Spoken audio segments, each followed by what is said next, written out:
Hello, my loves. How are you doing? It feels like it's been a little while since there's been an episode. And actually, when I look back, it's been about 2 months. Where does the time go? Honestly, this year is absolutely flying by. And the reason I've been a little bit quiet here on the podcast is because behind the scenes, amazing things have been happening. I've been running in-person events, selling out a retreat in October, working with the most amazing women here in the coaching space inside Thrive Together. But this podcast, Thrive Bright, has been in my mind the whole time because during this time, in these events, during the coaching calls, so many golden nuggets have been coming up. So many amazing themes, topics, inspiration, things that we need to be talking about more openly. And so I want to do that. That's exactly what this podcast is all about. And I want to be completely honest with you about something. It can be easy when you've got so much that you can say, so much that needs to be heard. And you think, where do I begin? What is the right topic to say right now? And actually, I'm going to own up here. A little bit perfectionism can creep in. And I think it's so important that I own up to that in this space because I am all about living life sustainably, living life beautifully, living life on the other side of overwhelm, but also being really open and transparent that actually we're still human, aren't we? We still have those little human moments. And so the more I thought about what I could say in a podcast episode, the more I didn't know where to begin. And so, my love, I'm going to begin here. I'm going to begin here in this episode, having just had the most lovely walk in our local park here in Sheffield with my little dog pottering beside me. And a topic was ringing in my mind. And I thought, you know what? That's where we start. That's where we begin. Not about being perfect and having this all plotted out, but showing up in those moments of humanity. And something that's been coming up in the group coaching calls and in conversations that I've been having with women who are considering entering into this space is about loneliness. It's about the loneliness that is so unexpected that we didn't realize would happen when we would reach the top of the career that we had planned and mapped out for years, decades. Loneliness at the top, when you're the leader, when you're the decider, when you're the person that carries it all. And so loneliness is rife, and we're not talking about it. We feel like we're the only ones experiencing this. And that loneliness is creating a gap between where you are and where you want to get to. Because in that loneliness, it speaks of isolation. It speaks of not having the support, understanding, having those people that go, me too. Oh my gosh, I thought it was just me. And actually the opposite of loneliness is the most wonderful thing. It's called belonging. And when we think about it as women in our, let's say late 30s to late 40s and a few years either side, the millennial generation, no one talks about being lonely. And yet it is rife. We live in a society that is so fragmented. We live in hyper-organized, hyper-structured, hyper-busy lives. We're overworking, over-functioning, over-delivering, leaves very little space for anything else. And the women who come into this space, the women that choose to do this work, they're actually craving something else. Yes, they want to have success on their terms that works for them and their families. But actually one of the things that comes again and again in our conversations is about connection. It's about being understood. It's about feeling seen and heard. It's about feeling like you belong, that you're surrounded by people who are like-minded, that have the same goals, the same purpose as you. And when you find that sense of belonging, amazing things happen. And I think this topic came to mind today because as we speak, at the time of recording this, it's actually Friday afternoon, and amazing women, incredible women are on their way to Sheffield for Thrive Bright Live tomorrow. These are women who have put this in the diary, made travel plans, sorted childcare, have popped in the car, trains, booked hotels, and are coming to this amazing little corner of the planet to experience belonging and community in person. Now, this is the second time that Thrive Bright Live has run. It was the second time in the space of a couple of months, and it felt really important to me to do this again so soon, because when we last did it, wow, the power of the room, the power of the space just absolutely blew my mind. And it opens up more and more conversations about this topic, about belonging, about stepping into a room, whether that's online or in person, and just knowing that you've found your people. And so that sense of belonging is such a stark contrast to the loneliness that is really pervasive in society at the moment. And the loneliness of a high-achieving woman at the top of her game professionally. The leader, the carrier, the decider, the person that carries the weight, the load, the responsibility, is really contributing to a topic that I know was spoken about before. And that's the perfect storm. It's the perfect storm of overwhelm. And sometimes we think maybe they're separate things, right? Maybe the perfect storm is actually because of just high load, right? High responsibility, so many demands. And that is part of it. Absolutely, that's part of it. As well as that inner narrative that runs in the mind of a high achieving woman about, showing up, giving of yourself, even when you're exhausted. That desire, that drive, really is the word, drive to be the strong one, to be the one that people can rely on, because that's what you've been doing for the last many years and decades. It's the perfectionism, it's the people pleasing, it's the difficulty saying no and holding boundaries. It's the feeling like you never can give enough, no matter what you do. And doing this work, I find that the women who give the most, the women who are purpose-led, thoughtful, heart-led, women who are engaged in really meaningful work, they are the ones that feel what they do is not enough. And so this loneliness is a major contributing factor to the perfect storm of overwhelm and burnout, because in this loneliness, in this isolation, where you don't have the correct support, you don't have a village, you don't have people that get it, things breed here, things spread, things start to grow in your own mind, where blame, self-blame and judgment just runs rife. Our own minds can go to town on us. If you've been in my world a while, you know that when I talk about this, our minds are only ever trying to help us. But boy, they don't always get it right. They try their best, but they were never shown the way to navigate through this incredibly complicated life that we lead in this modern society, in these roles of hyper-responsibility, in this way of living independent lives where community is fragmented, support often doesn't land in the way that you need it to. And you look around and you think, I don't know if I can speak up. I don't know if I can be vulnerable, because what if I am actually the only one that feels this way?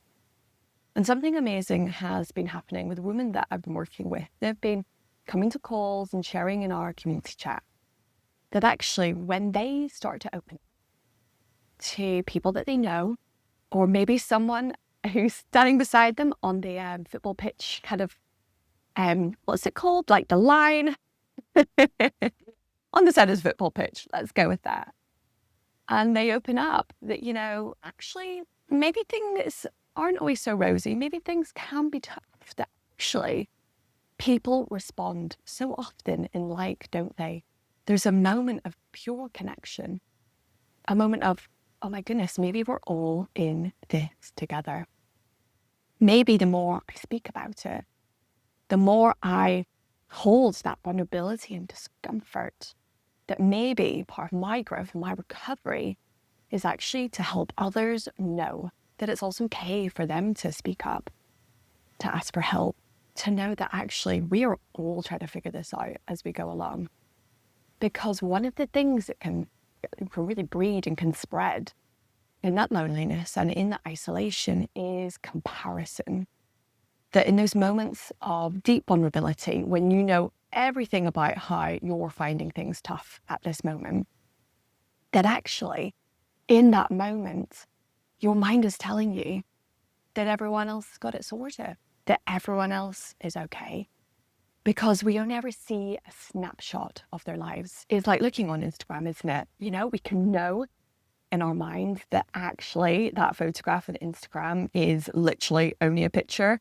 And there's probably a multitude of hidden things on the other side of the room, for example. Or maybe this is a beautiful moment of the family laughing together and actually the rest of the day was maybe a complete nightmare. We can know that. We can intellectually, cognitively know that. But that deeper part of our mind is just so aware of our exhaustion, of our overwhelm, of our feeling alone in it. And it tells us that when we feel vulnerable, actually, everyone else has got it sorted. Everyone else is okay. That we are really the ones to blame because shouldn't we have figured this out by now? That's what happens in the mind of a high achieving woman. It's a very particular pattern that I see. And this is why I love working with high achieving women, because these patterns that are unique to a high achieving woman's mind, there's so much we can do here. There's so much strategy, so much neuroscience and psychology, so much soul to healing this and rewriting that script.